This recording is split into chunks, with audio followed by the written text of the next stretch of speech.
અમે આવી ગયા દોડિયા પૂડા લેવા માટે વલસાડ તરણકુંડ પાછળ.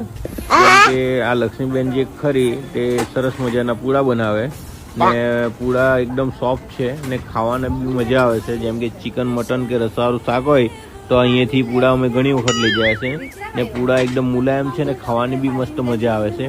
પરંતુ આવા જે ખરું તે આ કોળી પટેલના ઘેરના તાનીથી પૂડા નહીં બને, કેમ કે આ પૂડા ઘેરવાળીને બનાવવા કેવા કરતા વેચાતા પૂડા લઈ લીધેલા હારા. કેમ કે તમને તો ખબર જ હશે કે 15-20 પૂડા જો ઘેરવાળીને બનાવવા કહે તો પછી આપણને શું જવાબ મળે.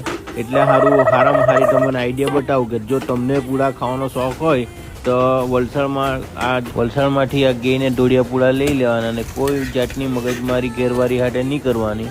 ને 5 રૂપિયાનો જ એક પૂડો મળે છે અને ખાવાની બી મસ્ત મજા આવે. એટલા માટે તમે પૂડા ખાવાની ઈચ્છા હોય દોડિયા પૂડા તો તમે વલસાડમાં